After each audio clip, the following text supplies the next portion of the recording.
Once again, red equals the max value, blue equals the minimum.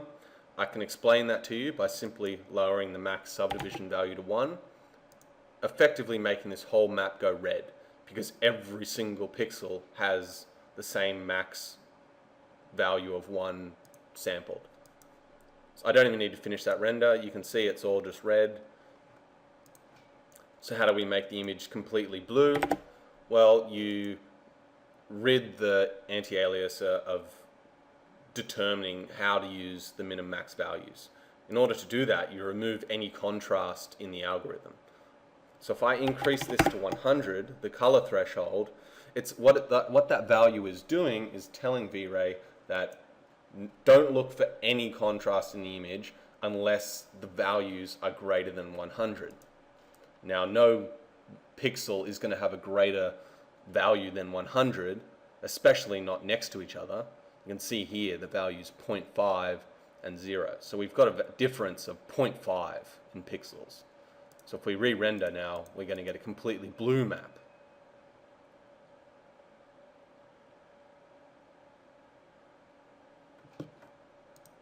So now that we know how to control the sample rate pass and how to understand what it's telling us, we can refine it a little bit better. So let's drop the value back to 0.01 where it was at and just do a quick little re-render so we've got some information to base things off again.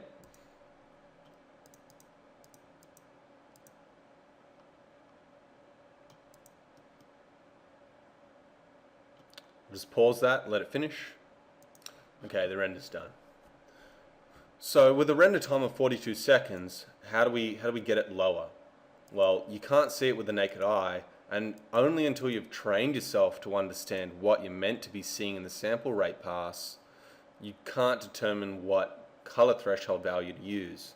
So I'm going to go to 0.03, and we're going to see how that affects the sample rate. But what it's going to do is it's going to say only sample areas that have a greater contrast value of 0.03. So from pixel to pixel, if the value is greater than 0.03, add another sample. And if that value keeps becoming similar, keep adding samples until you hit the max number of samples. So looking at this pass, we've got too much AA in the scene, and that's partly why the render engine is going a bit slow. So by putting this to 0.03, a lot of those pixels that have a value of that used to have a difference of 0.01 aren't going to get sampled anymore. So let's re-render. So all those gray areas aren't being sampled as much, which is perfect. The render time is going to go down significantly. So now the render time's 14.3 seconds. But we've got quite a bit of noise, so we need to tackle that again. So now we go into the reflection pass. We can see there's a bit of noise. And we go into the lighting pass, and we can see there's a bit of noise. So let's tackle that. Let's make the subdivisions now on the light 64 and see how much noise we can get rid of. It's gotten rid of quite a bit.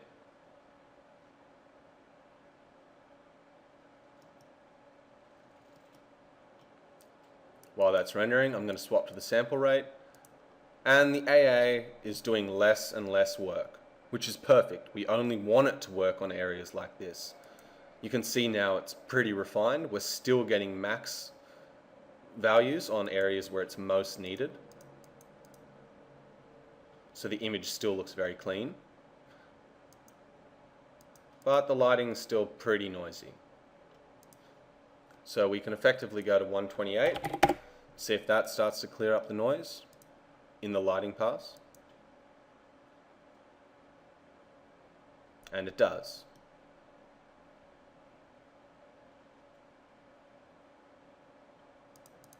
Go to the sample rate. There's once again less AA needed in those areas. So the sample rate's going to go more towards the minimum subdivision value. And we've got a render time of 24 seconds, but there's still noise in the scene coming from the reflection pass. And as we know, more noise equals more work for the AA engine. So let's go into the material and set the value to 256 and re-render.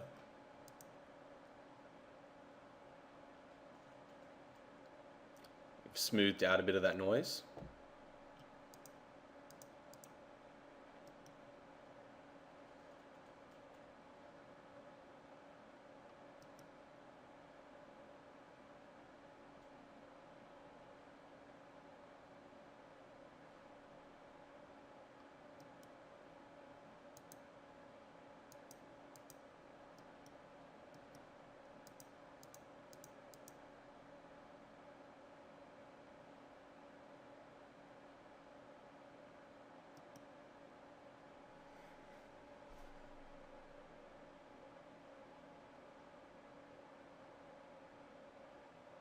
So the render's finished at 43 seconds, which is a massive improvement from the original minute and 30-second render using the default settings, just simply increasing the sampling.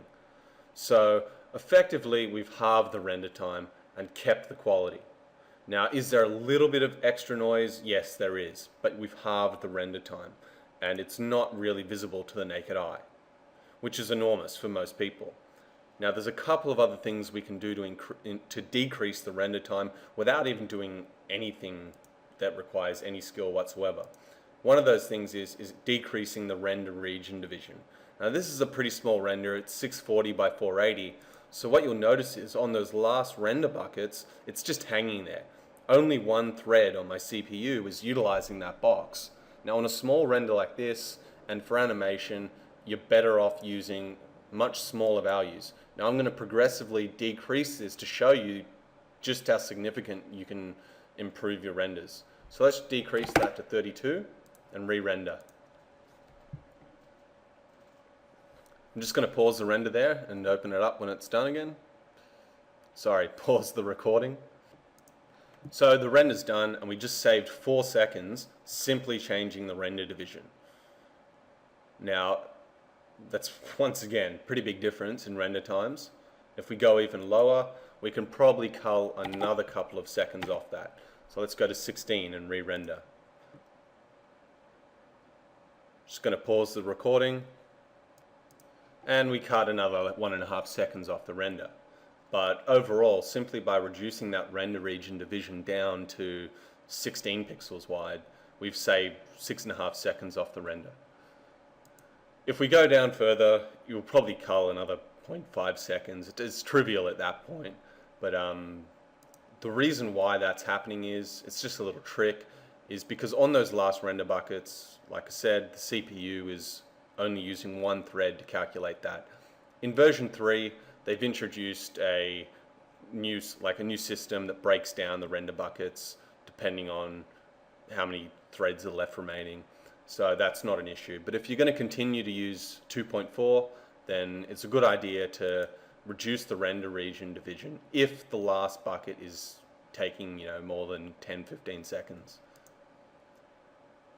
Okay, nearly at the finish line now. There's just a couple of things you can do to decrease the render time.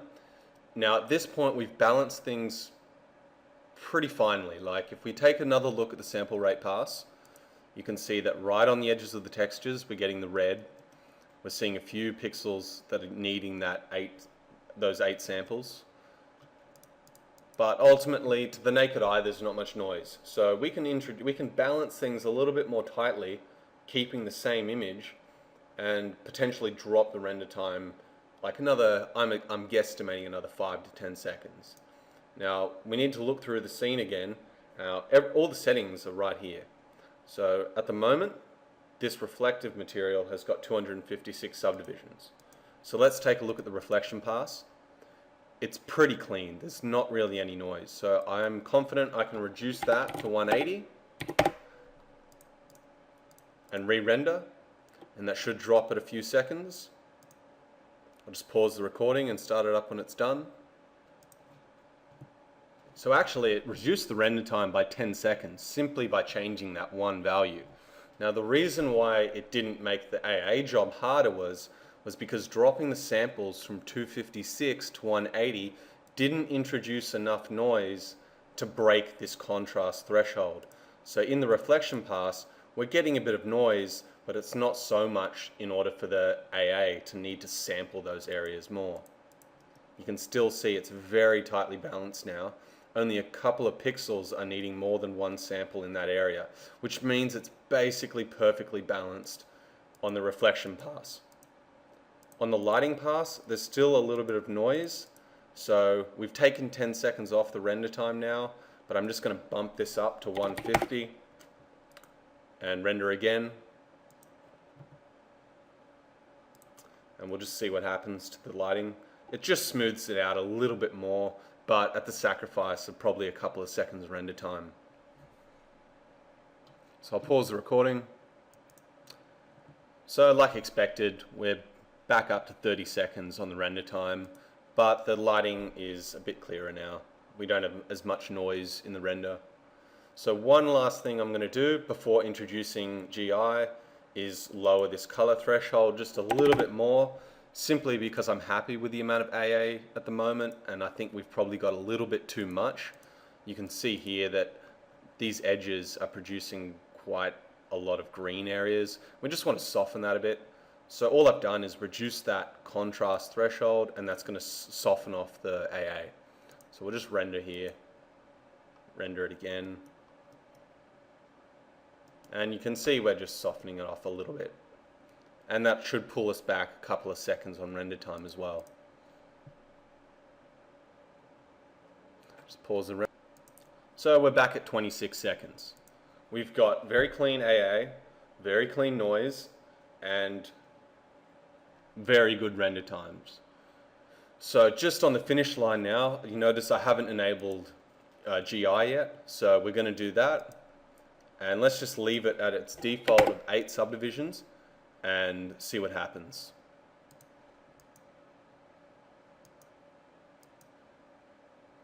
So adding GI doesn't complicate this any more than it already was, because we know all we need to do is target the noise directly. So looking at this new render with GI enabled, there's shitloads of noise. Now it can only really be coming from one place because we know that we've sorted out the reflection, we know that we've sorted out the lighting, so it's going to be in the GI pass. And as you can see, 8 subdivisions is not enough. So let's stick to a value that we've got similar to the other areas here, and let's say set it to 180 and re-render.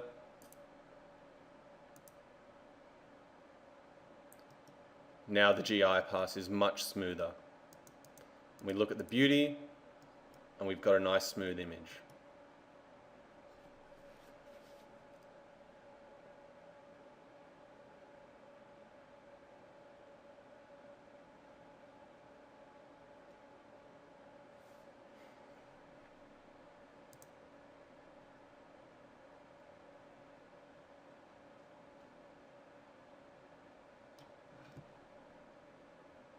Just pause it one more time.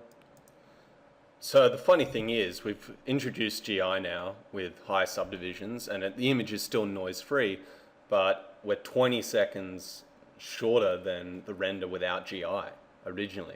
So we've introduced GI and still got a shorter render time. It just goes to show the power of being able to break down V-Ray. So right before I finish up, I'm just going to increase this to 200 just because there's a little bit of noise still. I'm going to tick on use light cache for glossy rays, and we'll just do one last render. It's always good to have that on. I'd leave it on by default. We'll just see if we can get the render time down a few seconds. So there you go, similar render time, but we did up the subdivisions on the brute force. So that about wraps up the first video. Just remember, I'm only just getting started with this. I used to make tutorials quite a lot, and I will get better over time at explaining things and simplifying things. Everything that I went over in this video is just a quick run through of it. I haven't gone into depth about anti-aliasing or the different types of settings you can use to change your render times. I haven't really introduced a complex scene yet, but as a basic rundown, that's pretty much all you need to know, and it's exactly how I handle each production job as soon as as soon as I'm landed on it. So there you go. I hope you kind of take something from that. And if you've got any problems and you're subscribed, just email me. Thanks heaps.